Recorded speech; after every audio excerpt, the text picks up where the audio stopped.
राहुल की झूठ की दुकान पर जड़ा ताला। खुद कांग्रेस की सरकार ने राहुल को बेनकाब कर डाला। सब लोग कह रहे हैं वोट चोरी वोट चोरी वोट चोरी, और ये रियलिटी है।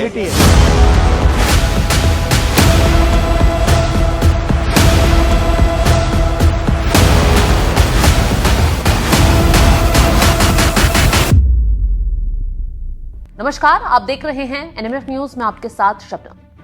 क्या खूब कहा है किसी ने कि झूठ के पांव नहीं होते, लेकिन कांग्रेस ने बैसाखी के सहारे उसी झूठ को पूरे देश में दौड़ाने की भरपूर कोशिश की, लेकिन क्या मिला?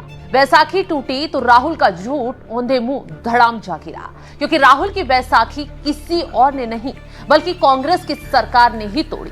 बीते कुछ वक्त पहले राहुल गांधी वोट चोरी जमकर चिल्लाते नजर आए, जमकर माहौल बनाते हुए नजर आए। चंद मीडिया चैनल राहुल के वोट चोरी कैंपेन का न सिर्फ हिस्सा बने, बल्कि बीजेपी को घेरने के लिए एजेंडे के तौर पर इसे पेश करते हुए भी दिखे।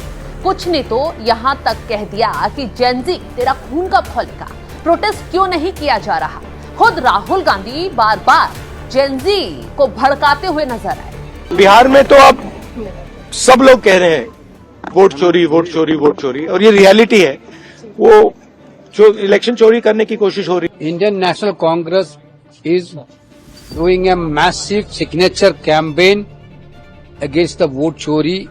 वोट चोरी का आरोप लगाते हुए न सिर्फ चुनाव आयोग पर सवाल उठाया गया, बल्कि ईवीएम की निष्पक्षता को भी कटघरे में लाया गया। कांग्रेस का कहना था कि अगर बैलेट पेपर पर चुनाव होंगे तो कांग्रेस जीतेगी, यानी ईवीएम पर भरोसा हटा दिया गया, बैलेट पेपर पर भरोसा भरपूर जताया गया। और इसी बात को टेस्ट करने के लिए चुनाव आयोग ने कर्नाटक और गोवा के लोकल इलेक्शन में बैलेट पेपर पर चुनाव करवाया, और जो नतीजे आए उसने वोट चोरी चिल्लाने वाले राहुल गांधी और पूरी कांग्रेस की जमीन ही हिलाकर रख दी। कांग्रेस की नाकामी पर उसे आईना दिखा दिया, यानी कि बैलेट पेपर से हुए चुनाव में भी कांग्रेस बुरी तरह हार गई। चलिए नतीजे दिखाकर ही कांग्रेस को सच्चाई भी दिखाते हैं और बताते हैं कि जो झूठा नैरेटिव फैला रही है उसका कोई असर जनता पर नहीं हो पा रहा। पहले गोवा का गणित समझिए। नॉर्थ गोवा जो पहले से ही बीजेपी का गढ़ है, तो वहां से तो बीजेपी 18 सीट जीत गई, लेकिन साउथ गोवा की भी बात कर लेते हैं, जो कांग्रेस का गढ़ माना जाता है, जिसे कांग्रेस का गढ़ कहा जाता है, उसमें बीजेपी 11 सीट जीत गई। यानी कि बीजेपी और एमजीपी गठबंधन ने 50 में से 32 सीटें जीती, अकेले बीजेपी ने 29 सीटें अपने नाम की। कांग्रेस के खाते में सिर्फ और सिर्फ 10 सीटें ही गई। अब समझ रहे हैं ना कहानी? ना कांग्रेस का वोट चोरी का एजेंडा काम आया, ना ही बैलेट पेपर ने किस्मत चमकाई, और तो और इन आंकड़ों ने कांग्रेस को सच्चाई भी दिखाई। अब गोवा में बीजेपी की सरकार है, तो कांग्रेस को हार का बहाना मिलाने का मौका भी मिल गया कि कुछ तो गड़बड़ी हुई होगी, तमाम सवाल उठाए गए।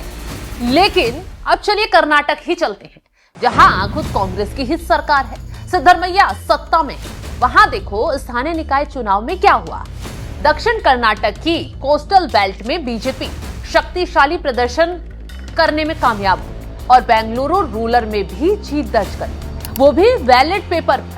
और ये सब तब हुआ जब कर्नाटक में राहुल गांधी की खटाखट गारंटी वाली स्कीम्स को खूब पब्लिसाइज किया जा रहा है। इतना ही नहीं, वोट चोरी का मुद्दा भुनाकर ईवीएम तक सवाल उठाकर जनता को खूब गुमराह किया जा रहा है, और वहां तो खुद कांग्रेस की ही सरकार है।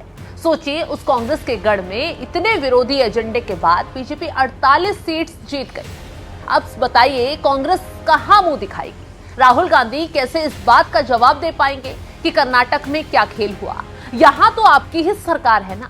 चलिए आंकड़े एक बार फिर और ठीक से बता देते हैं। कर्नाटक में नगर निकाय चुनाव के नतीजे, बीजेपी ने 8 टाउन पंचायतों की 76 सीटों में से 48 सीटें जीती। कांग्रेस महज 23 सीटों पर सिमट गई। बीजेपी ने 2 वार्डों उपचुनाव में भी शानदार जीत हासिल की। तो कांग्रेस को मंथन वोट चोरी या ईवीएम पर नहीं करना चाहिए। कांग्रेस को मंथन अपनी अंदरूनी कमियों पर करना चाहिए कि आखिर कमी कहां रह गई, जनता से जुड़ाव में कमी क्या हो रही है।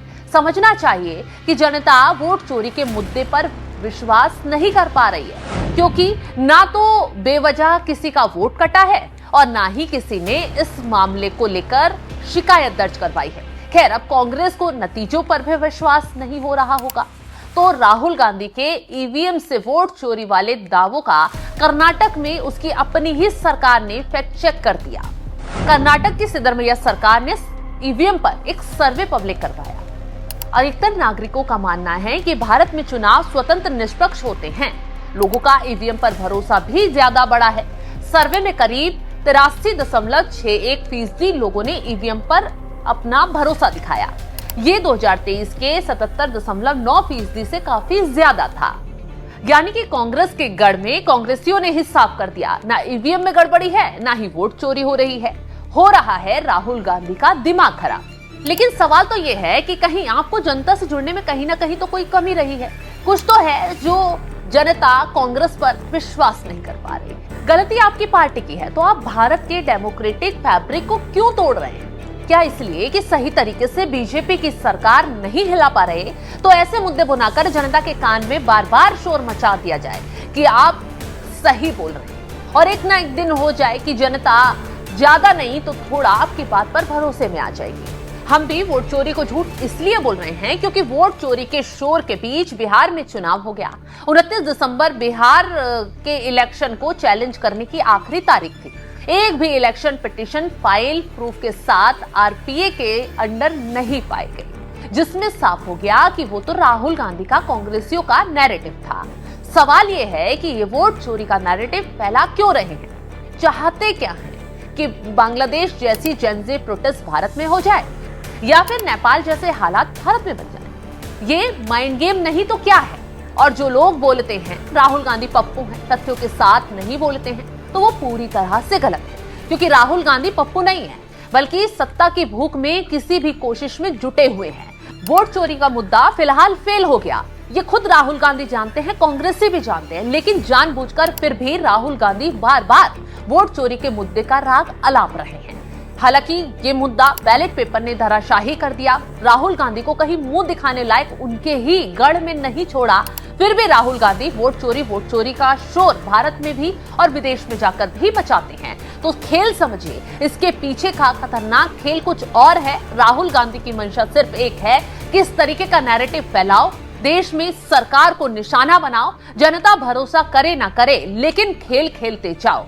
खैर, अभी तो वोट चोरी का मुद्दा धराशायी हो चुका है। हो सकता है आने वाले वक्त में राहुल गांधी के जरिए कोई और मुद्दा उजागर किया जाए और इसी तरीके का शोर मचाकर फिर से माहौल बनाया जाए। फिलहाल तो इस मुद्दे में खुद राहुल गांधी बुरे फंसते हुए नजर आ रहे हैं। जो रिपोर्ट हमने आपको दिखाई, इसको लेकर आप क्या कुछ राय रखते हैं कमेंट बॉक्स में जरूर बताइएगा। और तमाम बड़ी खबरों की अपडेट के लिए आप हमारी वेबसाइट www.newsnmm.com पर जाकर भी लॉग इन करें। नमस्कार।